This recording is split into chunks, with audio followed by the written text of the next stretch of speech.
Hey guys. It's just a pint. Hey, what's going on, guys? Here at the Swamp, get ready to beat LSU. Y'all tune in to Rule Number 1 podcast on Monday.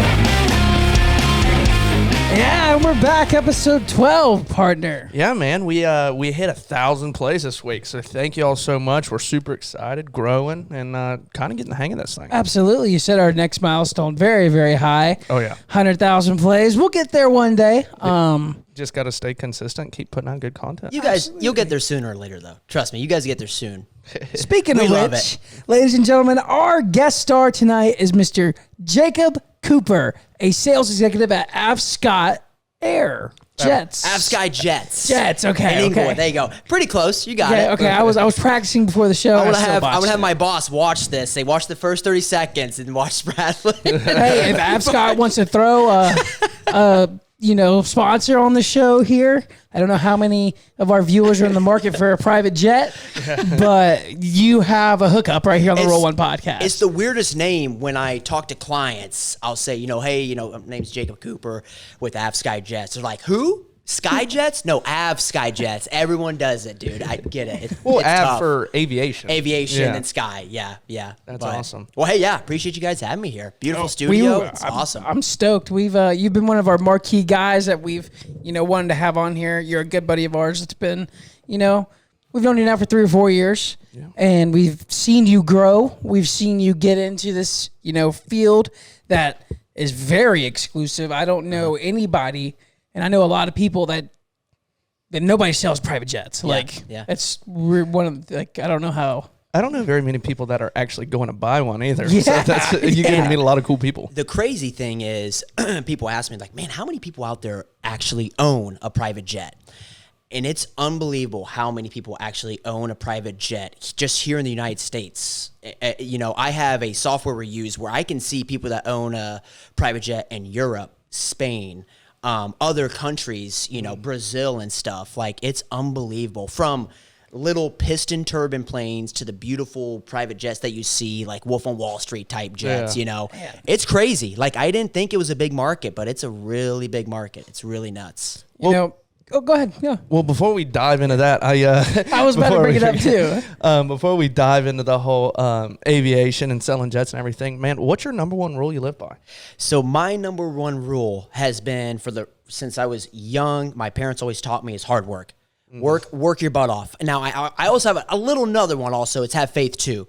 Faith is the biggest key in life, especially these days as well. But hard work, have faith. If you do those two things, you're going to be well off. There's nothing. I mean, if you work your butt off, like you guys starting this podcast, have some people on, work your butt off for it, work your way up, you guys, there's endless opportunities. You guys will be okay. It's just work as hard as you can, day in, day out, and just see what the outcomes are, right? It's the American dream. Man. Exactly. I appreciate that. Those are really kind words, I've kind of gotten a sense of that from all of our viewers, whether it be family or people, I've never even met before, have reached out and said, hey, we listen to your podcast. We love it. We love what you're doing. There is one question that I get asked all the time. I'm sure you get asked it too. Our social medias. It's Rule One Podcast. The word rule, the number one, and the word podcast. We're on YouTube. Like and subscribe. It helps us out. It'll get Jacob's message out and his story out. Get our podcast out there, and on Instagram, follow, boost us in the algorithms. It really helps us out, get this thing going some more. Yeah, and I mean, you'll see different clips from, the interviews that we do, and then, side things that Brian and I are doing in our own time or whatever, editing videos and stuff like that. So you kind of get to see the whole side of things and aspect of it. Absolutely. Yeah. You guys have legit equipment. These guys have legit equipment. They're the real deal. I mean, this thing is heavy. I can't feel my leg right now. It's going asleep. I'm about to switch off and on throughout the podcast here. Yeah, we're borrowing one of our good friends of ours, Rode equipment, and it's fantastic equipment. Works great. Brian does all the editing, so it really puts out a clear audio. The Rode soundboard here makes it very easy. It's super clear. Yeah, I mean, it's unreal. It's really nice, really nice. But I just want to say, I know you guys ask all the questions and everything, but this piece right here behind me, this thing right here, I walked in, I said, what in the world is this bad boy? I was like, Smother, is this a gun safe? He goes, no, this was actually a safe at an old Bartow bank, right? Yeah. Because I seen it in the podcast. I'm like, doggone, that thing looks big. And I opened it, and I got a bicep curl. I'm like, this thing's heavy as heck. Dude, where'd you get this thing? So, funny story, the safe, it's from the late 1800s. And it was pretty much in Bartow, which for those of y'all who don't know what Bartow is the capital of Polk County.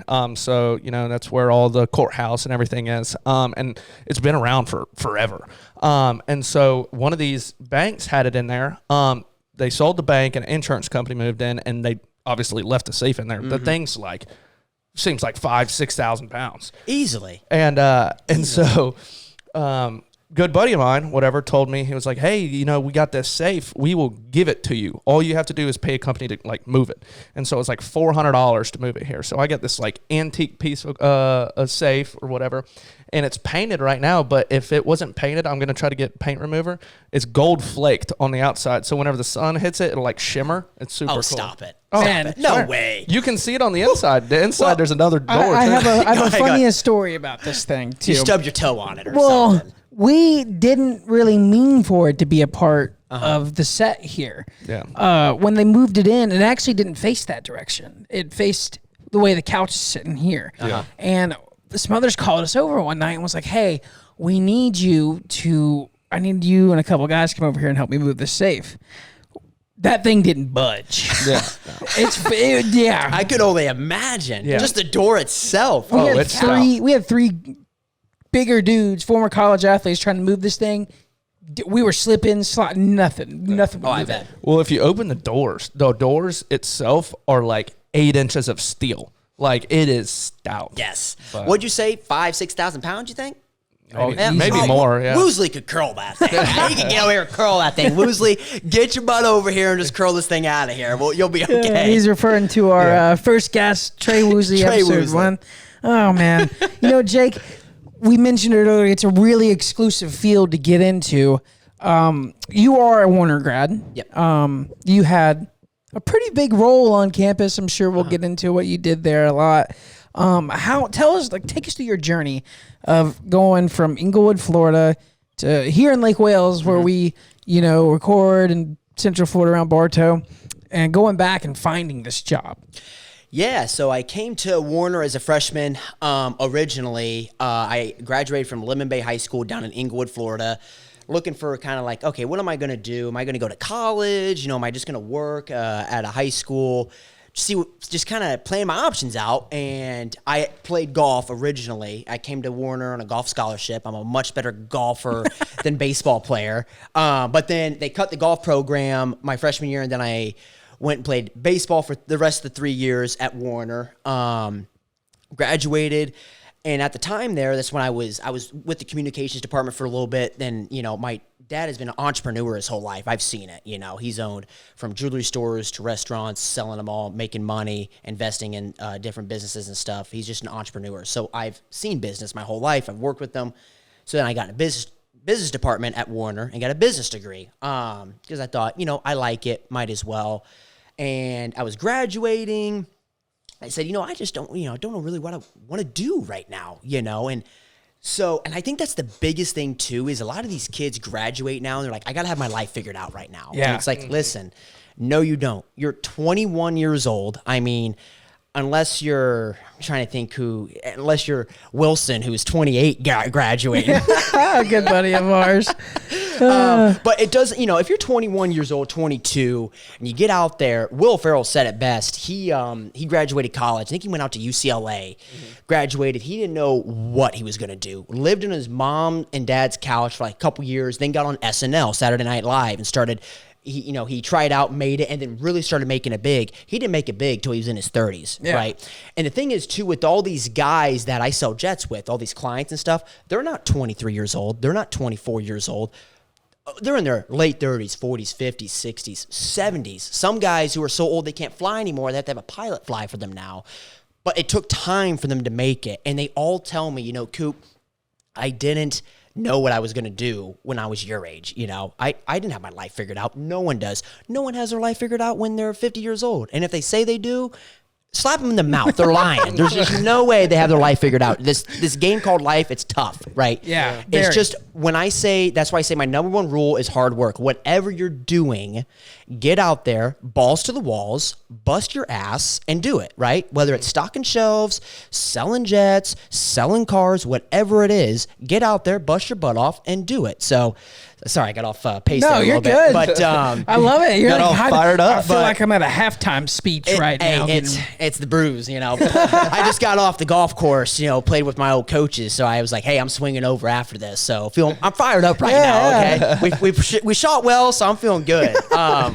So anyways, I graduated, didn't know what I was going to do. I came back to Warner, worked for the SID department for a little bit, and I actually went back to Inglewood one weekend for a softball tournament, and I played in a softball tournament. One of the guys there, who is my vice president of the company now, you know, I was talking to him, and I said, well, what do you do for a living? He goes, well, I sell private jets. I said, well, hot damn. How'd you get into that? And he goes, well, my buddy who owns the company, I went to high school with him. So, you know, it was kind of an in and stuff. So, you guys hiring? He goes, not right now. You know, we hired a few people, maybe down the road. And I said, and this was December of 2021. We're in 2022, yeah. So, December of 2021, not right now. So, I said, okay. Came back here to Warner. And then I went back for another weekend, met him at a bar again, drinking, the Sandbar in Inglewood. Yeah. So down there at the Sandbar and drinking, I saw him. And this is where, like, persistence, you know, is key. And also another thing, too, is just talking to people. Yes. Talking to people. You could get out there and just, if you're in line with someone at a grocery store, just talk to them. Like, I was at Dunkin' Donuts this morning, and lady next to me who was working at Walmart, and, you know, she had a Walmart tag. I'm like, you know, they got you working hard, or what are they doing? You know, you're on break or something, you know? Yes. Oh, you know, they got me on break. I'm like, they do that around here? You know, just being nice to everyone, because it's just tough to find nowadays. But talking to people, you know, communicating, networking. And that's how I got this job. So I was persistent. I saw him at a bar again, and I looked at him. I said, Ryan, are you guys hiring? And he goes, I said, you know, you said wait a couple months. It's been a couple months. He goes, I don't know. I'd have to talk to Tyler. I'm like, well, would you like to, you know, expand production, make more money as a company? Yeah. You know? Well, of course. So you need to hire me then, because I will bust my balls to be with your company. And I don't know anything about jets, but just teach me it, you know, and I will shoot for the stars and see what happens. And I didn't know this, but he told me down the road. He called my boss that night after the bar. He said, I got a kid for you. And I went for an interview 2 days later. Tyler's my boss over at AVSKY Jets, and he liked me, and he said, yeah, you're hired. So That's awesome. I got hired, and then I ended up leaving Warner, and I moved back to Inglewood and started working for them, not knowing anything about jets, but just kind of knowing, you know, selling jets, I could probably do well for myself and provide for myself, you know, which is the biggest thing, provide for myself and my family. You know, someday I'll have kids, my wife, you know, provide for my girlfriend now, Allie. You know, so I said, this is a good opportunity. It was a risk because I didn't know anything. I didn't know nothing about aviation. Not shit. I didn't know nothing. Nothing. But the biggest thing I think I learned was confidence. Yeah. Confidence, which, I mean, I've always had confidence and stuff. It's key.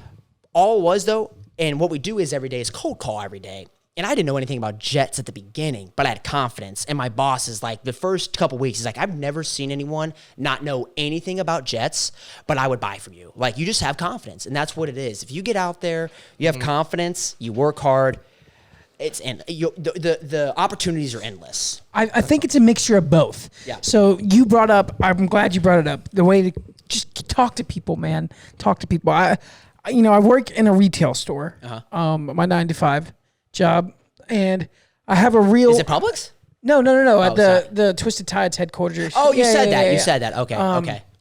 And it's a real bothersome when we have high school kids that come in, you know, to shop or pick up orders, and they don't talk the whole time. They'll be in groups. There'll be 3 or 4 of them that are friends, and they won't talk to each other. There's no social, you know, there's no bonding. They're just walking around the store on their phone, looking down. Oh, don't get me started. Yeah, don't get me started. I had a girl come in the other day Don't who get me was, started on that. I think she was 18. She had to be around 18 years old, 17, 18-year-old. About the age where you start having to make, you know, your social connections, working your way through the world. And she was collecting money for a FFA barbecue. from the business because we bought some lunches and they were doing whatever, the sponsorship thing. And she walked up to me and I didn't know what she was there for. And she just put her hand out. Didn't say a word, put her hand out and said, money. That's it. That's it. Money. And I was like, excuse me? She's like, FFA barbecue money? And that was it. That was the extent of the conversation. That was it. Nice sales pitch. Yeah. Nice sales pitch. And I'm like, how are we supposed to, keep bettering ourselves as people together, as a community? Yes. If we're getting to the point where you can't even have a conversation, I'll let some on a others jump screen. in. Well, as everybody nowadays, I feel like also with like relationships or whatever, people are so like focused on saying stuff through their phones, like text message, that they won't even say in person.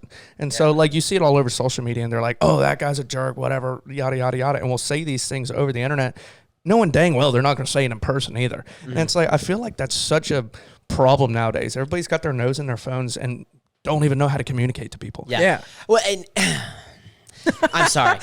This thing right here. Yeah.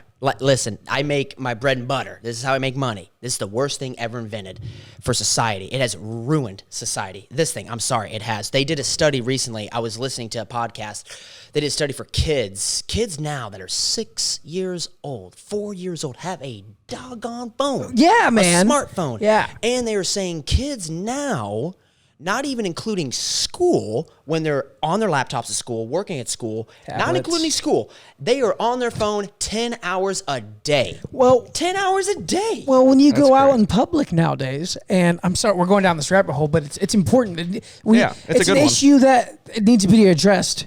And when you go out in public, man, you see families, you see these kids. Like, what do they have in their hands? All 9 times out of 10 nowadays, it's a tablet, man. Yeah. Like, there's no social development there. There's no, when I was a kid, I would get drug around with my parents to events, and I didn't have a phone. I didn't have nothing like that. It was be social. It was talk to adults, run around, meet other kids, Yeah. meet new friends. You were living life as it was intended. Yes. You're living life as like everyone had lived life 100, 200, 300 years ago.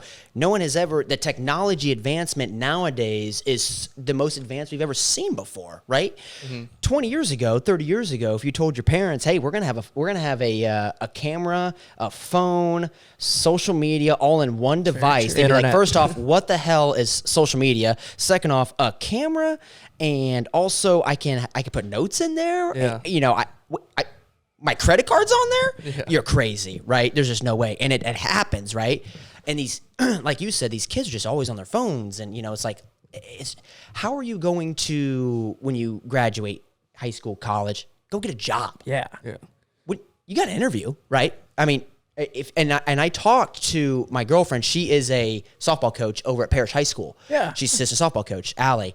And I talk to the athletic director there all the time. He goes, I see kids your age now. He's been doing it for 30 years. He's been doing this for a long time. He goes, I see kids now that come in for interviews, and I just tell a difference. Like, no eye contact, not confident, doesn't seem like they know how to talk, doesn't seem like they could speak well in front of a class. Why would I hire you? And he's like, I'm seeing it. I've seen it a little more often, right? Mm-hmm. I'm telling you, it's because of these doggone things. They're always on the phone. Guys now, they Snapchat a girl or whatever, and then they see them that night at a bar, and they never talk to them. Never talk to them. Never talk And then they to go each home other. that night. Why didn't you talk to me? Listen, bud, why don't you just go up there and say, hey, how you doing? Yeah. The name's Coop with the scoop. Nice to meet you. Shake their doggone hand like the good old days. How has your mom and dad been married? Our grandparents, they all got married when they were 18, 20 years old. Parents, they got married when they were young as well. They didn't have phones and stuff. They went out and they talked. They got to know each other. They felt the connection one-on-one. You just don't really feel like you don't have that as much now, right? The phone just kind of ruined it. Well, there was one cool thing that like my family did is, when we were at the dinner table, there was never any phones. Yeah. And so in high school, I'd be going out with some friends or whatever, and it'd be a group of us, getting dinner after a game or something like that. And everybody was always on their phones, and it was driving me nuts. And I was like, guys, let's have a conversation. And so we did this thing where everybody had to put their phone in the middle of the table. And whenever there'd be notifications that light up or whatever, if somebody went and grabbed their phone, they had to pay for everybody's meal. And so it's like we would have a normal conversation. So if nobody grabbed the phone, then obviously you just get your own tab. But if you reach and grabbed it, you got the whole table. Which I loved that because it's like, hey, we got into so many cool conversations, like conspiracy theories and, it's bonding. Yeah. I'll be damned. Bonding, and I go out to eat, and Allie and I, we have a rule, like, don't touch your phone. Leave it off the side, leave the wallet off the side. We're going to talk one-on-one. That's how it should be. And I see like other couples, or I'll see a family sitting there. And the thing is now, parents, what they do is the kids, they stick a phone in front of them and they say, oh, it keeps them quiet. Yep. You just sit there on the behave. phone. You behave. Yeah, here's the phone, behave, right? There it is, behave. And they sit there, who knows what videos they're watching? They're not keeping track or what of messages that, right? they're getting. Who knows that, Yeah. right? Oh, they're staying quiet, Instead of disciplining them and saying, knock it the heck off, or else I'm taking your ass outside and you're going to deal with me, like my parents did, right? Mine too. In the grocery store, Mine right? too. Mine too. So, and I see them all like, and they don't see the parents on the phone.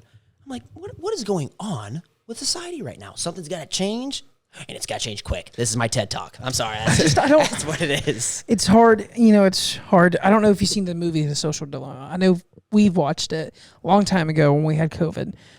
But if you haven't seen it, watch it. It's about this. It's about What this is it? issue. It's called The Social Dilemma. It's on Netflix. Okay.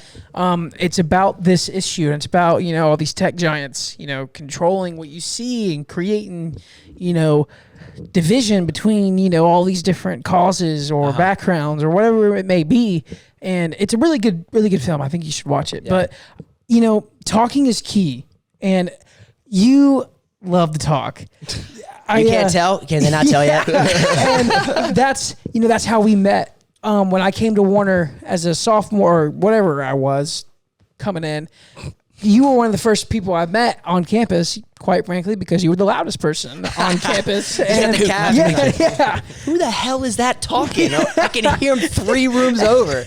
And I was like, I didn't even know the guy yet, but I could just hear your conversations with other people, and I was like, in my head, I was like, I'm gonna like that guy. Yeah. I'm gonna like that guy. I appreciate that. Yeah, it's not, and I know everyone's not loud and not really very what's the word I'm looking for? Extrovert. There you go. Thank you. Not very extrovert, and you don't have to be very, very extrovert to be successful, but you do have to be able to talk to another human being, right? Yeah. And be respectful. And that's another key I think we're losing as well, is respect in society these days. Yeah, so let's rein it back into the, the sales a little bit. You talked about like trying to learn how to sell all these jets, and you basically pitched yourself and said, "I will work as hard as possible. Just teach me." So talk about that process a little bit, because how do you go from not knowing anything to being able to sell, any jet you want? Yeah, that's a good question. It's mostly, it really is. I mean, my boss, vice president, everyone who worked there, any question I asked, they obviously were always there to help me out. It's very self-taught, There's a software out there that we use. It's called AMSTAT. And the AMSTAT, you get your login and whatever, and you log in, and you can look up different plane models, and it shows if I look up a certain plane model, a Citation 5, it shows the Citation 5s, how they, what the range of them are, like the nautical mile range, how fast they are, what the expense is if they're on an engine program, how much certain engine costs and stuff. So you kind of teach yourself. Kind of like car shopping. Like Exactly. But then, you can look up all that, but then you can also, it shows every owner of that plane from the oldest model to the newest model, and you can click on their plane and it shows the owner's number, it shows the pilot's number if they have a pilot, and the manager's number. And what we do all day is cold call. It's all cold calling. I'm not going airport to airport shaking hands. It's just cold call. I'll make 30, 40. I've made 70 cold calls in a day. It's a law of numbers, Well, if you're cold calling people for jets, I want that cold call list. Yes. I want to know who's on that list. There's some there. I've seen Tiger Woods' jet, Donald Trump, Elon Musk. I'm trying to think some other ones. I was just about to ask you that. Yeah. Like, who's top of my head? Yeah, Nick Saban. I've seen Really? Ole Miss. I've seen Texas. Ladies and gentlemen, I just want to say, He's getting I fired up. figured Yeah, he out is. why Five Guys is so expensive. They own 2 jets and combined $40 million. Oh my 2 of them. I gosh. was like, Just in jets? No, yeah, just in jets. Like, no wonder they're doggone fries are poop. One, I'm sorry, fries are not good. Fries are not good. But their burgers, I'm like, what? No, the burgers are good. I ain't paying no $10 for a cheeseburger. I mean, come on. I mean, it's $10, $15 for a cheeseburger. I mean, I haven't been there in a while, but I figured out why they're so expensive. But you see companies like that, Walmart, Bells, they have a jet. You see all of them, and you call people, but it's all cold calling day in, day out, and it's a law of numbers. I always thought the more people I can call, I'm going to get a lot of no's. I'm going to get a lot of shut the hell up, don't call me again. I will get the one or two that say, I have been interested in selling. Here's the specs of my plane. This is the total time, yada, yada, yada, and this is the price I'm looking for. All right, got one. Write it down, and then I go try to find a buyer for them. So what I do is, like, if I have a Citation 5 that is selling, I'll look up on the AMSTAT, Citation 5s, what upgrades to a Citation 5? Like, what jet is the next step up? Citation 2. I'll go call all Citation 2s. I have a Citation 5, year model 1995. Here's the total time on it, the specs, the owners from this state, it's hangared here, maintained by here. This is the price range they're looking for. No, not interested. Get that one. I have been looking to upgrade, actually. Yeah, send me the specs and stuff. Email them the specs. Put the two pieces of the puzzle together. We're rocking and shocking, baby. And that's just all it is, really. It's just finding a buyer, finding a plane, finding a seller, finding a buyer, putting the two pieces of the puzzle together. But it takes a lot of calling, it takes a lot of time on the phone, a lot of negative outcomes, I guess. Like a lot of denial, a lot of denial. Like no. I get that all day long. I get the no, screw you. Don't call me again. But at the end of the day, I'm looking for that commission, and I know it's out there. So, well, that's a good ability. If you have the ability to hear that word and it not affect you in a sense, like not discourage you, that's good. Yeah, absolutely. And I hope this isn't too much of a nosy question, but like, how does that work with your pay? Are you 100% commission, or do you have a base salary and commission on top? No. So I have a base salary. So when you're selling jets, it's definitely like I've happened to. This when I started with them, I've been fortunate enough to be able to sell a good quantity amount of jets. Normal times, you're gonna go through a little dry spell a little bit, So you have a base salary. We have a base salary. Our boss gives us a base salary, and then you have a commission on top of the plane. Now, it's not as in like when I sell a house, I get 7% of what that house price is commission. Like, no. What we do is we're a broker fee. We're just find the seller, find the buyer. We charge a broker fee on the plane, depending how expensive it is. Depending from, we'll charge a broker fee of $200,000 to $100,000 to $50,000, $25,000. I make a commission off the broker fee. Yeah. Oh, okay. So that's how I make my bread and butter. So if we make $200,000 as a business, on a broker fee, I make the commission off that. We make $50,000 off the business. I make a commission off the $50,000. So just how it is, but it's different.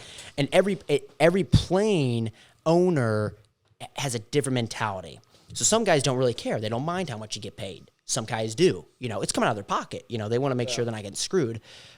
Which sometimes you're like, dude, you're selling a plane for $5 million. What's $100,000 of $5 million? But some guys do that. So you got to wheel and deal, and then at the end of the day, you also got to I've taken cuts of my commission to get a deal closed. Because when we get a plane under contract, it goes to a facility, and they check up on the plane because they're buying a multi-million-dollar asset. It's a big investment. So they want to make sure the plane's working. So they also, you don't want to fall out of the sky. Exactly. So they bring it to a facility, they check it out. We call it a pre-buy inspection. They get the inspection stuff to say, and every single time, obviously, it's a plane. Things are going to come up. Hey, this is the list that came up. These are unairworthy, but these ones are airworthy. You have to pay for these ones in order for us to get that plane back in the air. And it depends. Sometimes it can be, oh my gosh, that's a chunk of change. And you have to work with clients. Hey, listen, he'll be like, no, I'm not going to pay that. I'm not going to pay that. All right, I'll take a chunk out of my commission, but you got to help me out. You got to pay half for this. Okay, I'll do it. I've taken chunks out of my commission to get deals done, but I just want to get a deal done. I'm hungry, right? You got to be hungry. So that's the basis of it. That's how it works day in and day out. It's good money, great money, but it's very stressful, very, very stressful because you have contracts involved. You're dealing with multi-millionaires who have the best lawyers, and you know that. So you and probably the best attitudes. Yep. Yeah. Some guys are great. Some guys, it's like, golly, this guy needs a punch right through this phone, right in the mouth, you know? So you got to be careful. You got to make sure you're relaying the correct information about the plane to the buyer, because it can come back and bite you in the butt. So a little bit of pressure involved, but I mean, obviously you're selling planes. There's going to be some pressure involved there. So you got to just kind of expect that and then kind of get used to it. So Just can imagine that. Like being in the market for a plane. Like, yeah, I'm going to go buy a plane today. Yeah, I'm going to go spend $8 million. It's unreal. I mean, some of these guys just got it. I mean, they, you know, I have a plane being delivered to me, you know, end of this year. It's a CJ4 Gen 2, $10 million. It's being delivered to me. I already paid for it. I'm just waiting for it to come off the assembly line. Man, like, what in the world do you do? You know, and some of these guys, and I have seen entrepreneurs, you know, because I call every single client I call is mostly an entrepreneur. You know, they started from the ground up. Different businesses, doctors, lawyers, a lot of construction guys, oil, farmers. I'm selling a plane right now to a gentleman out of Texas. He owns, I think it's 45,000 acres out there in Texas. In Texas, the biggest. He's the biggest landowner out in Texas still right now, buying a plane from us right now. Makes sense. One guy, I'm selling another plane to a gentleman right now. He's out of North Carolina. He's a contractor, construction guy for Louis Vuitton. Oh, wow. As a plane. So you just meet so many different people, so many different personalities, so many different backgrounds. It's crazy. It's unreal. Go ahead. What is the coolest person that you've met? Or because you're doing a lot of stuff over the phone, have you ever like met some of these people that you're talking to? So it's more, every deal is mostly over the phone. You know, I don't really meet them face to face. Now, if it's a big deal, like we're making a good amount of money, I'll go out and see a plane, which I've done once, right? If we're making a big chunk of change, we're going to go out, look at the plane, bring our buyer with us, and show the plane off. But mostly, no, it's just over the phone. Over the phone, maybe a FaceTime here and there, texting a lot, emailing back and forth. But no, not really. It's not like selling real estate where you're face-to-face shaking hands at the end of the day, showing the house off to them. It's so easy with the phone, showing video. Hey, you know, tell the owner, take a good video of the plane, take a lot of pictures, and send me all the documents you have on the plane. Ding, comes up with the phone. That's all the owner needs. Send it right over to the buyer. Send it all over to the buyer, and he looks over it. So, and you can tell by pictures, well, that plane looks pretty clean, you know. And some other ones, you're like, oh, this one looks kind of dirty. You know, that's really hard to believe, though, that they sell multi-million-dollar jets over the phone. Over the phone, it's crazy. Man. It's unbelievable. It's all. I think I have met, out of all the jets I have sold, I have met one of my clients face to face, and here in St. Pete, he landed the plane. I went out and looked at it. But other than that, because I've sold planes to guys who are out in Iowa, you know, if we have to go all the way out there, that's a good chunk of change for my boss to pay, you know, to get us all the way out there. So if we can do it over the phone, we're going to do it over the phone. Which they understand that the buyers and sellers, they know how it works. A lot of Zoom calls. Zoom calls. Yep. It's just technology has made it so easy, easier. You know. But yeah, I mean, I've had planes out in California, New York, Texas, here in Florida, Indiana. I had one up in South Dakota. I'm like, you can have planes up there? It's too damn cold. Like, how the heck that thing go up in the air? Anything to Alaska? Nothing to Alaska, but my coworker just closed a plane that he got this plane. It was over in Europe, and the buyers were from Canada. They had to fly it from Europe all the way to Canada, a ferry flight, to land and close in Canada. It was a pretty crazy deal. That's crazy. So we did an international deal. We have two guys that work in our office. They're internationally. So they're both from, I think one's from Mexico, one's from Brazil. So they deal with a lot of the Europeans, Brazilians, people that live in Mexico and stuff like that. So I have one question about it. Do you ever get to go on a trip? With the plane, you know. So I've definitely asked my clients, hey, can I get it? You know, can you fly me over here? You know, and they're up for it when they get time. They're absolutely, yeah, hey, I'll absolutely. You know, if you need a trip up to North Carolina, and if he's around the area, I'll take you up there. You know, yeah, absolutely. That's cool. But nothing where in contract where it's like, I want 5 flights out of this plane if I help, you know, close this thing for you. You know, nothing like that. Just kind of like handshake, like, hey, yeah, I'll if you need to go somewhere, I'll fly it, because it is. Y'all are complaining about filling up your cars. Imagine filling up a jet. How much that is. it's a couple grand right out of your pocket, getting there and then getting back. So And it's not your just normal 87. It's nav gas too. So it's like it's a lot more. It's kind of like your premium. The premium. Yep. So very, very expensive. And you're seeing that now with a lot of owners. It's starting to come down a little bit. But for a while there, it was getting tough. Interest rates were rising. Gas prices were staying high. Not really knowing how the market's being. A lot of these guys finance, So, they went and they were financed. They were going to get financed, 6-7 months ago. And they said, I'll wait a couple months. Then they go back 6 months later and they're like, what the heck? My interest rates doubled. I'm not going to buy a plane. I already know I'm overpaying a little bit for this plane because there's no inventory. They don't make as many planes as they did before COVID. So Cessna used to pop out 550 planes a year. Now they're only popping out 250. So there's just no inventory. So it bumps up the price, right? Demand's still there, but supply's low. It's going to bump up the price. Can't believe that's the case. It's the case right now. It still is the case. They're struggling to have workers, and the biggest thing is getting it over to America. A lot of it is made overseas, then they bring it to America. It's just getting it here is the tough thing. And we're seeing, for a while we're seeing a little slow in the market and stuff, but the way I look at it, I don't listen to the extra noise. I don't listen to any news, Fox News, CNN, and they're like, oh my God, there's a crash coming. And I'm like, I don't give a damn. If I can call as many people as I can, I'm sure I can get it. You're still going to work. Yeah, I'm going to work. I'm just going to go out there and grind. I'm going to try to get a plane. There's going to be a guy out there selling for whatever reason. I'm going to find a buyer. I'm sure there's a guy out there. So how does that, I know you've kind of explained how it's a little bit different during these times, but you were saying you had a pretty good year this year. How has the whole inflation thing affected the market? Like, is it more of an issue? But it sounded like you have a good, you've had a good year. Yeah. I've had a great year. I've sold 7 planes so far this year, and I have 2 in pre-buy right now. So potentially 9 before the end of the year, which is fantastic. Like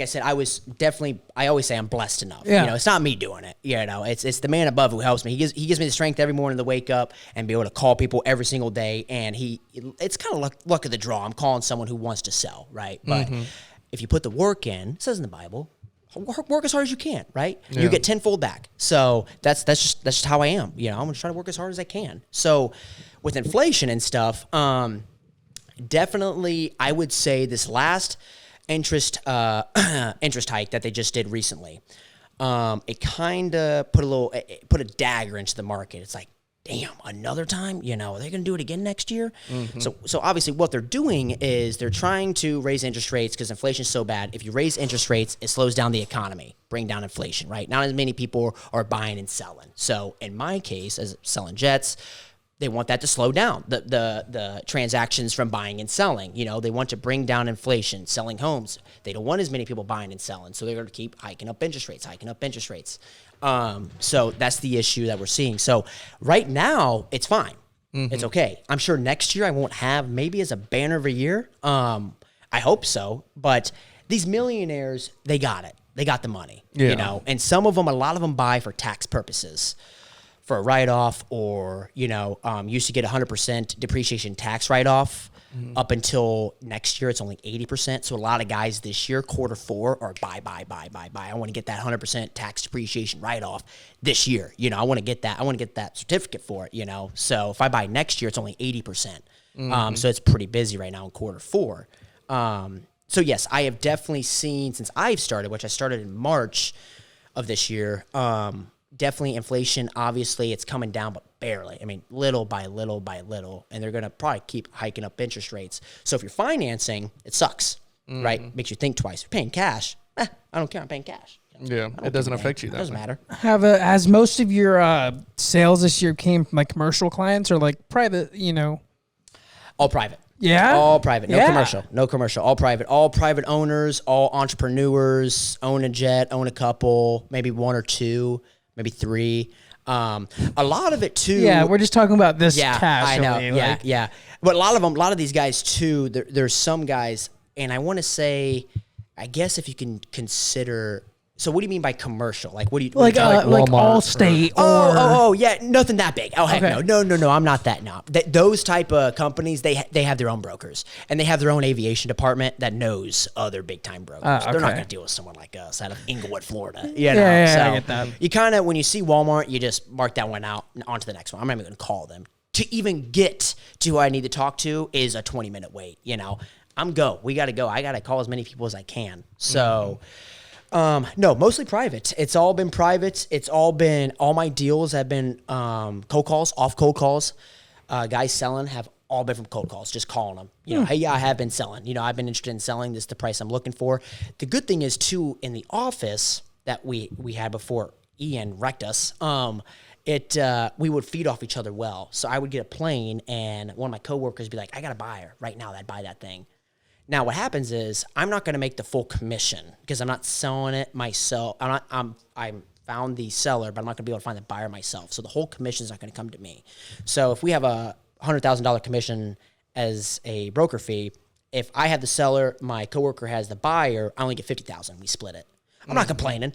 I'm not going to complain because you know what? If I can get a quick deal ASAP and his guy's satisfied, my guy's satisfied, and I still do pretty good, I'm fine with that. Yeah. You know, instead of me maybe wasting a couple days, maybe weeks trying to find a buyer, and then my seller getting antsy saying, why the hell have you not found a buyer? And then losing a client, and then losing all that time maybe looking for another deal, you know? So we feed off each other well, which is very nice. And I think that's why we're a small company in Inglewood, Florida, AVSKY Corporation. And I think we are 15th or 14th in the world in broker transactions right now. That's awesome. And there are a ton of brokers out there. So it's just because we feed off each other well. We're not greedy.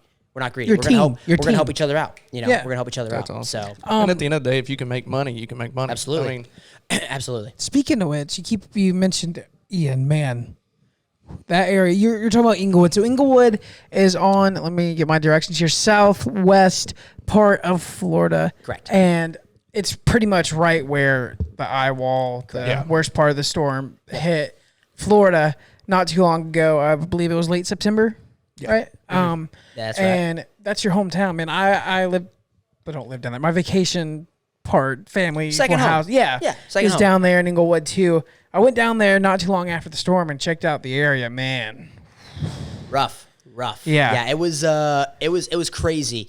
I want to kind of go on a side note here. When I came to Lake Wales and I talked to everyone around here, they're like, "Where are you from?" I'm like, they're not gonna know where I'm from Inglewood, Florida. And everyone here, you've been down there. Barnes has been there. All of his friends have been there. You know, everyone had been to Inglewood, Florida because it's good fishing. It's great fishing. Yeah. Everyone goes down there to fish. I was like, pretty popular, you know. I didn't think you guys would know. So You live in Inglewood? Yeah, That's like, dude, when we come down, you know, Luke Myers, Clayton Toth, you know, they all, you know, Toth lives kind of near there, but yeah, I was like, man, I feel, you know, I didn't know a lot of people knew about Inglewood. oh, it's a hidden gem. Yes, it's a hidden gem. It is a hidden gem.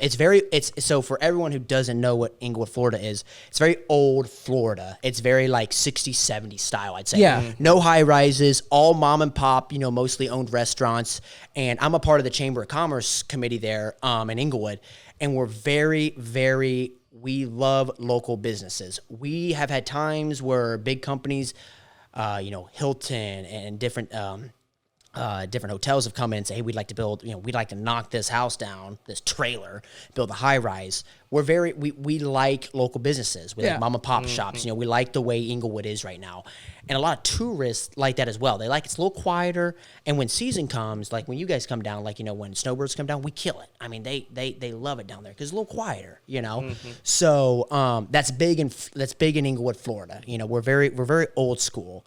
But yeah, go back to Ian. Yeah, Ian wrecked us. It was 155 mile per hour winds for about 12 hours straight. I think we got a couple gusts up to like 165. So I went up, my mom, my dad, my brothers, they left. They went up to Pensacola, I think, and I said, Allie, my girlfriend, and their folks were staying in Bradenton. Like, we're staying. I'm like, I'm going to go there. I'm going to make sure no, my fault.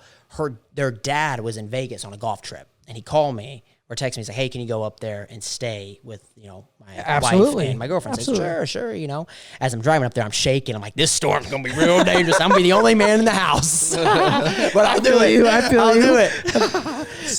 Same. So we get up there. Well, originally, the eye was supposed to go right over Tampa, right near Bradenton. I kept saying, hey, you guys want to get out of here? You know, we want to go somewhere else? Let's go. Let's go to like Miami, whatever. Let's get a hotel or something. No, we're going to stay here. We're going to hunker down.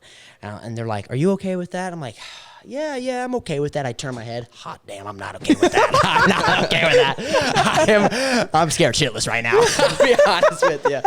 So, so the storm was coming, and we're watching on the news, and it's just sitting in the ocean, moving 6 miles per hour, building, and that eye is getting bigger and bigger and bigger. I'm like, hot damn. So I'm thinking it's going to hit Tampa. Well, then it took a turn right the last second, and it's going to hit Charlotte County. It's going to make landfall right there in Cape Coral, south of Inglewood. And I'm like, you got to be kidding me. Well, all my buddies stayed in Inglewood. They didn't think it was going to be that bad. They're drinking, having a hurricane party. It hits, makes landfall. And we had power the whole time up in Bradenton. Inglewood lost power early. Now, my buddies had cell service for a little bit there. They're calling me like, Coop, dude, how much longer we got? I'm watching the news. I'm like, you guys got 8 more hours. They're like, 8 more hours? It's already been 2 hours. I'm like, it's moving 6 miles per hour right now. And it hit at a category 4. It wasn't a category 4. It was 1 mile per hour short of a category 5. It was a cat 5. So, and it sat and just wrecked Inglewood. I went back. It brought a tear to my eye. I mean, just seeing the businesses, the bars you go to, the golf course you go play, high school, elementary schools, just wrecked. I mean, absolutely wrecked. You see it on the news on other states when they get hit, other counties when they get hit and stuff, maybe here in Florida, like in Miami and stuff. And when it happens to your own town, you're like, oh my gosh, it was a war zone. We got there, no cell service. Getting back there was impossible. The water was so high, you needed to lift the truck or lift the Jeep. So there's just no way of getting back there for a couple days. Can't call my friends, no cell service. Only time you could call is if you went to the Walmart. Verizon had brought, satellites and stuff. That's the only time you call people. And people were on Facebook, on these Facebook pages. And I'm up in Bradenton, I have cell service, and they're like in Inglewood, Rotunda's where I live. They're like, hey, can you please check on my grandfather, my mother, my father? I can't get a hold of them. They're 70 years old. I just don't know if they're okay. So I got on there. And I said, hey, if you guys need help, I'll go down there and look. And one girl was messaging me. She's like, can you go check on my parents? And I said, I can't get down there tomorrow. It's too wet. My car can't get back there. But I'll go check. She gave me the address. She goes, thank you so much. But so many people were like that. They didn't know. Yeah. Is my family alive? I mean, natural disaster. My parents are my parents alive? Or my grandparents alive? They just didn't know. And it was depressing, very depressing. I drove down there, and as I got down there, she's like, hey, they're okay. They finally called me. I'm like, okay, good. They happened to get to Walmart. And I checked my house, and I remember Allie and I were taking all the shutters off, and see the roof. It's just, you see plywood, the black tar is gone, shingles are gone and stuff, debris all over the yard, trees blowing down. Trees right here. Luckily none of the trees snapped on a roof. We wouldn't have a roof. And I remember before I opened the door, I looked back at her, and I was like, you sure about this? He goes, might as well. And I opened it. Didn't know what to expect. It'd be water. I don't know what to expect. And we were pretty fortunate. We just had a leak in one of the rooms, and it ended up becoming black mold, where the Florida things. Yeah, exactly. Where the black tar paper got breached and the wood got breached, it seeped into the drywall. And then it created black mold. So we had to clean that up. But now it's an issue of insurance and having to get public adjusters involved. It's a bigger headache. Bad. It's bad enough when the storm hits and you see what happens, but then it's a bigger headache dealing with insurance, and then you have to get public adjusters involved and trying to get these insurance companies saying, oh yeah, your roof, it's pretty damaged. We'll give you $5,000. $5,000 for my roof? Yeah. Are you kidding me? Yeah. And I get quotes. It's gonna be $30,000. Yeah, I ain't spent out 20 grand. It's tough. After a hurricane, I'd understand if there's no hurricane, I need a new roof. Well, it's all on me. There's no disaster for me to hang on. You ain't give me no $5,000. So you got to get public adjusters involved and stuff, and it just takes time. There's so many people that are dealing with it. So it's just unreal. I do think the area has bounced back well, though. It has. It really has. I went down there 2 weeks after. Yeah. And it was a war zone, but I went down and dropped supplies off to the Red Cross and whatnot. Shout out to them. They let us hang out and have a good time, and bring smiles and back. Thank them. Stuff to our they do people's so much. faces down there. And the linemen. I want to say shout out to the linemen, because everything in Inglewood is all utility poles. Nothing's underground. I said in the Chamber of Commerce, we need to fix that ASAP, because up in Bradenton, where my girlfriend is, I'll be damned they didn't lose power because it's all underground. The utilities are. That's how Ave Maria. That's Yeah. all. There's not a power line in sight down there. It's crazy. Yeah. So they It's did. crazy. They did a unbelievable job. I remember. I just would see them drive every day when I get down there. Just tear roll down my line. I mean, they're away from their families, busting their balls off for people they've never met. Yep. So when they would like Chasing drive that by, cheddar. we would have hot dogs for them. We'd have beer for them. They'd come by. We drink with them, and their stories are unbelievable. Just meeting them, being nice to them, and I mean, just thanking them. Like, dude, without you, we wouldn't be back to normal right now. My power would not have. I mean, my house would not have power right now. We wouldn't have cell service. Thank you. So thank you to all of them. I think that rolls us in to Snap question. yeah, but I love this part. Yeah, Coop. So we this is kind of one of our key questions that we ask. And the goal was kind of to get to know you more as a person. I don't think we had that issue with him. yeah, exactly. We've talked about, your sales side, but we want to know you more as a person. So we asked this question. It's if you could have 3 people out to dinner that are alive, who would they be and why? This was a tough one. I'm still thinking about this one, but I think number one of them, John Daly would be one for obvious reasons. John Daly would be just a fantastic time. He would take. Not only would it be a fantastic time, it'd all be on him because he'd be so drunk. He'd be like, "It's on me," It's all Hooters. We're here anyway. Yeah, exactly. So him, I think I would go with Chris Farley.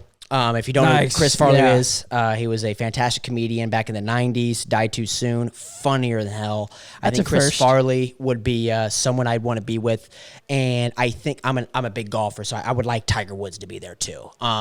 For a couple reasons. I would want to get in early to be Charlie's caddy. His son, who will be on PGA Tour. I'd kind of want to set the seeds a little bit. Hey, you need a caddy. Well, caddy now. Why sell jets? But I'll be his caddy. Get out of here. But I try. But I think those would be probably my top 3. It'd be a pretty fun group. I feel like we'd have a pretty good blast. And I'd probably bring him to Inglewood, bring him over to Sandbar, Lock and Key. Let's just hang out around here. But I think they'd be my 3 I'd go to. That's awesome. Let him go play at the Boca Grand golf course. Absolutely, because guys like them are the guys that can get on. Not like me. I show up, they're like, "Get out, you peasant, get out." This is member only. Yeah, you're not allowed here. but I sell jets. Yeah, we don't care. Get out. Now, if they showed up like John Daly and Chris Farley, if he's alive, and Tiger Woods, they'd be able to get on, and they'd be like, "Oh, this is our friend. He's our 4th." They'd be like, "Yeah, no, still get out. You're not allowed. You're not allowed here." Awesome. Oh man. Our next question for you, Jake, is, we've had some fun experiences back in, our college days. We act like that's a long time ago, and we've done some, not so great things. We've done some awesome things. And me and Smothers were looking at each other. I don't know. We got to ask him this question. Yeah. Oh my God. What is your wildest college experience? There's a lot of them. Let's keep them a little PG. Yeah, we'll keep them PG. Oh my gosh, I gotta think off the top of my head because there was a few of them. You guys may know better than me. I know some absolute hilarious stories. I have a lot. Yeah. I think so. Like wildest, as in like just like they're out there, like a good time, a good story. I guess I could keep this rated PG a little bit. So I was hanging out. We're out and about, drinking a little bit, and we were having a good time. And I said, "Hey, what are the odds I go streaking down the road?" 1 to 10. You go 3, 2, 1. I said 5. The guy said 5 at the same time. I'm like, son of a bitch. So I'm like, okay. You got to do it now. Yeah, I'm like, okay, all right. And everyone's there. And I'm like, oh no. And mind you, gentlemen, it's like 35 degrees outside. 35. Yeah. So we know how that is. Yeah. So I'm like, oh no. Okay. I said it. I'm gonna do it. So I go out. Your word. I go out and I'm running down the road. Do you guys remember Creepy Mike? The security guard. I don't know. You're out. Remember Creepy Mike? Yeah. Do you want to explain who he is? Go ahead. You go ahead. I'll let you do it. So, Creepy Mike is he was a security guard at our school, and the guy was always looking to like catch you. He's like, "Oh, I got you." Like he'd try to set you up just to get you. Yes. And so he was very much that guy that like he would walk the halls of the dorms, and if he heard something, he'd knock on the door. You got to be quiet. It's like, dude, it's 3:00 on a Saturday, like afternoon. And he was always complaining about something. So That'll kind of. Yeah, so he was always out to get you. And we're off campus. We're down the road a little bit, right? So I'm streaking. Well, they're like, run down to the mailbox, touch the mailbox, come around. I'm like, all right. Well, me being me, I run down the mailbox, and I'm covering, run down the mailbox, said, you know what? I touched the mailbox. There's an open road. And I said, no hands, I'm running. I'm just going to go down this road. And they're like, what's Cooper doing? Look at Cooper. I'm just running. I'm just running down, and I'll be damned. There's headlights coming. I'm like, what are these headlights doing? Nah, I didn't care. I'm like, whatever. I'm just going to keep running. I keep running. It's Creepy Mike. Window roll down as I'm passing by, and I'm like, hot damn, it's Creepy Mike. He just saw everything I'm packing. He's probably got a video camera. And he's just like, and I know he liked it. I know he probably liked it. I'm pretty sure he did. I'm like, oh my God. So I like cover up and I go through the woods and I gotta go behind the house and stuff. They're like, where'd you go? I'm like, Creepy Mike. Creepy Mike's outside the door. Like, oh my God. I'm like, they're like, oh, that's crazy. I'm like, he just saw everything. Like, I just saw my whole, my whole shebang out You're Johnson. Yeah. So that was one. That was one of for sure. And then I would see him around campus and he would just like, look, he's new. Yeah, he's like, I've seen your Jang. Yes, I've seen what you've done, but you. yeah, you shouldn't do the 1 to 10 thing, Bubba, and not get crazy and go down the road and not cover anything up. Did he ever bring it up to you? Never did. He never You're brought probably it up. glad Thank about God. that. Yeah. Thank God. Because if he did, I mean, he probably could roast me. But it's 35 degrees outside. Yeah, Come on. that's respectable. Come on. That is Come on. respectable. Come on. I'm surprised you even had the nerve to do it that cold. I've been like, Few of these. catch few me in the of middle of these. summertime, guys. I think it was Jared Clary and I, and do you remember Jared? Yeah. Jared Clary and I, and He was a pitcher for us. Yeah, at Warner. we were on the pong table, and I swear to God, we were lights out, probably 2 hours, Hitting every cup. 2 hours straight, not missing. So, dude, I am feeling myself. We ran out of beer, so then I'm like, ooh, twisted tea. We know how those get you. So I'm like, ooh, I'm pulling these in there. I'm doing like half cups, and oh my God, yeah. I mean, I was done. So that's why I said 1 to 10. And then when he said 5, 5, I'm like, well, I'll go do it. I don't give a dog. I was feeling myself. Yeah. But I'll never. That was probably the best pong night of my life. I mean, beer pong and twisted tea pong. I was on fire. Couldn't miss.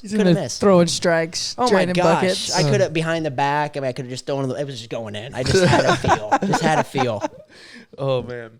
I guess that brings us to our next question. Coop, if you could go anywhere in the world for 24 hours, where would you go and what would you do? Ooh, anywhere in the world for 24 hours. I think I would honestly want to go over to like Jerusalem. Oh, that's cool. I think I'd want to go over there because obviously that's where a lot of the New Testament took place and stuff like that. Yeah, like the Holy Bible. Land, what they say? Holy Land and stuff where Jesus walked and stuff. I would like to see the history out there. 24 hours. I just want to go out there and just check it out. Walk the lands. And just kind of see how it is. See everything come to life. Yes, I would just love to go out there and just feel the history and maybe feel some spirits out there, stuff like that. Yeah. Maybe go to Israel too. Just kind of check it out because I probably will never be able to make it out there. So if it's a quick 24 hours, I'll go out there. Right around there. That's cool. It's cool because you could also look at the Bible and like these. It's not just random cities and stuff like that. They're real places, and so to be able to put what you've read growing up or whatever and get a picture with it. All the same things are there too. Yeah. Like Yeah. That's crazy. I would like to do that too. That's a different perspective. We've gotten like Fiji or the mountains. Vacation destinations. Absolutely, That's cool. I'm sure it's a vacation. I'm sure it's beautiful out Oh, there. yeah. I'm sure you have a great, have a good time and enjoy yourself out there. But it'd be really cool to kind of maybe see. I think mine too would be like I'd be split between like going to Australia and seeing the outback. Or everything like, out there can hurt you, Brian. Yeah, I know. Yes. Or like I seen golf course videos of like mountain lion right in front of them. I'm like, dude, screw that. I ain't gonna go out there. Or I think like seeing the Great Wall of China would be pretty cool. That'd be a good one. That would be pretty cool. That'd be a good one. I'd definitely go to Alaska. I've been, but that place is amazing. Beautiful mountains, dude. Yeah. It's legit.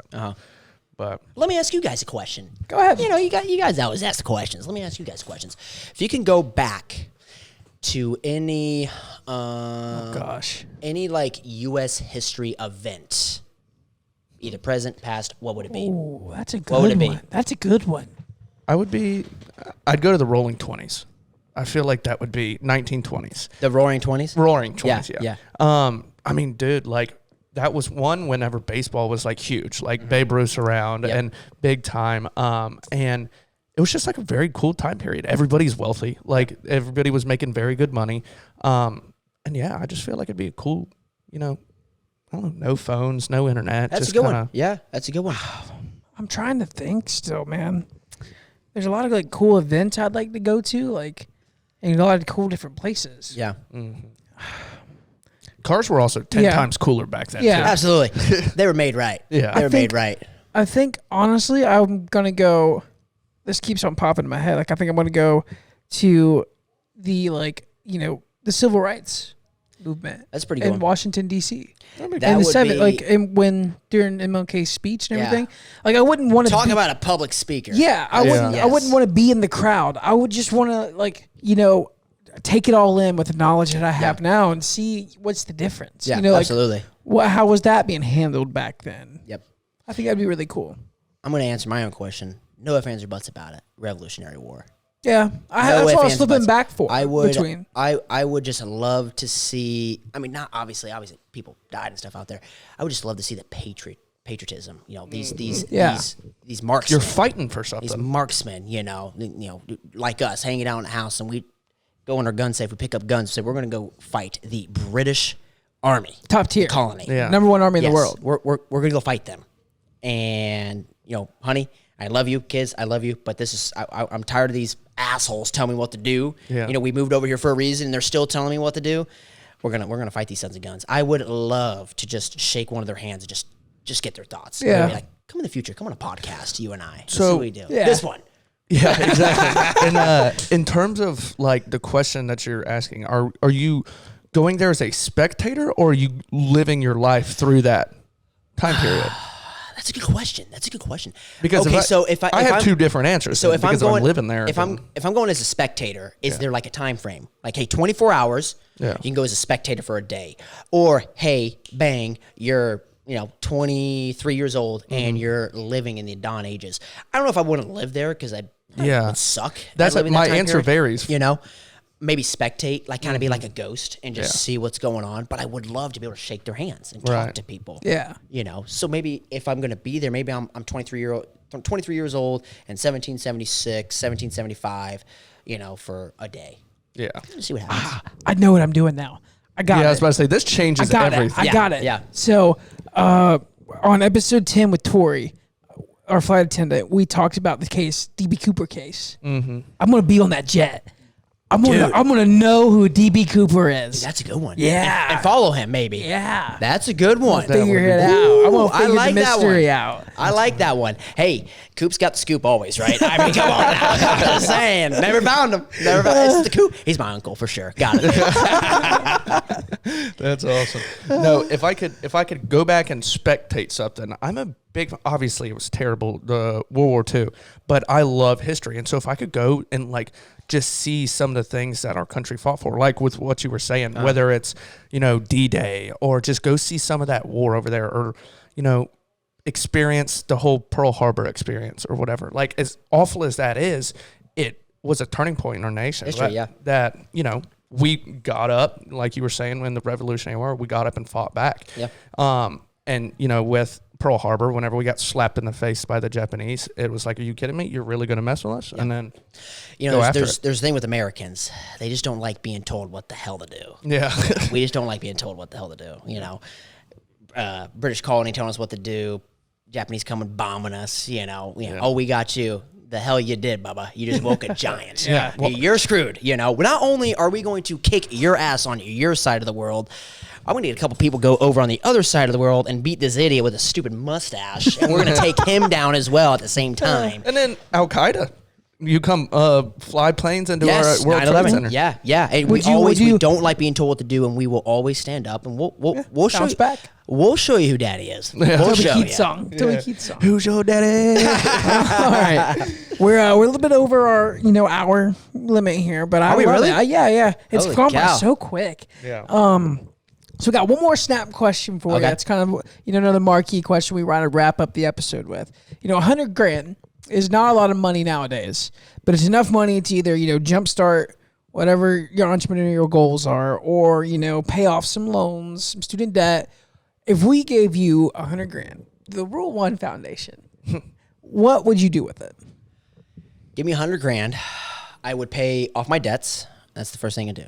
Because if I pay off my debts and then when I get a commission and if I get a paycheck, I don't owe anyone anything. Yeah. So it's more money going to my bank account, right? So I'd pay off my debts. I think I know some people, obviously I would invest. Maybe open up a Roth, throw it in my Roth IRA, throw it in a stock mutual fund. Luckily I have some good connections, financial advisors that would help me out with all that. So they would be able to help me out for sure. But I think I definitely would buy a new set of golf clubs. 100%. No ifs, ands, or buts about it. I mean, I'd go to PGA Tour Superstore and be like, hey, this is my first buy. I'm going to buy some golf clubs. And after that, that's my first thing, paying off my debts. And then I'll still have some money left over to be able to invest. That's awesome. He's our first person that's ever been like, I'm going to spend some money on me. Yeah. It's like, treat yourself. It's not that much. It'd probably be, honestly, I think out of the $100,000, it'd be between $1,200 and $1,500. Yeah. I got my new clubs. I'm good to go. Yeah, it's $100,000 tax free. I'm getting $100,000 tax free. Here's your briefcase. Sure. Thank you, sir. Cash. I'll take it, And then after that, invest it and then obviously pay off my debts. That'd be probably my 3 things I do. I love that. That's hell of a strategy. Absolutely. It kind of refers to whenever Riley was talking about his, what was it, 60-30-10? Yep. It was 60%. He saves or invests. No, 60 went to like bills and stuff. I think 30 went to, save and invest, and 10 was like his fun. His fun money. But yeah, that's another episode, bud. Yeah, man. Jacob, thanks. Awesome. Gentlemen, been a pleasure. Thank you for having me on. Yeah. Awesome. You guys are great. One colorful character. You guys give been us awesome. a peek inside of a very, very exclusive world.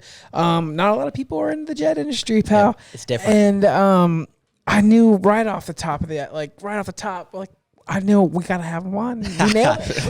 I appreciate you guys having me on. It's been great. And I said, I got to come here in person. I got to see you guys in person, catch up with you guys. So it's been great. These guys are legit. This is going to take off, Come on now. Come on, podcast to the moon. Yeah. One cool thing that we do at the end of every episode is we'll follow our guest back on Instagram. So if y'all want to go check out Jake's Instagram page and get to know a little bit more about him, we'll be following him back, and that is Rule, the #1 podcast. We're on Instagram, Twitter, everything else. Absolutely. So. And I just like to say, who the hell's Jake? Coop. Who's Jake? These guys have never called me Jake before. Ever have. I try to keep the nicknames out of it whenever I'm referring to people. Because you throw 3 nicknames in there and people are like, who is he talking about? Who's Jake? Who's Jacob? My clients, do Jacob usually. Yeah. Sometimes I'll when they get to know me, do Cooper. But I understand. But appreciate you guys. Well, everybody, it's another great week, another great episode of the Rule 1 Podcast. We'll be back next week. Thank you, Mr. Jake, Coop, Jack, whatever, Cooper. We'll be back, guys. Yeah, thank y'all for listening.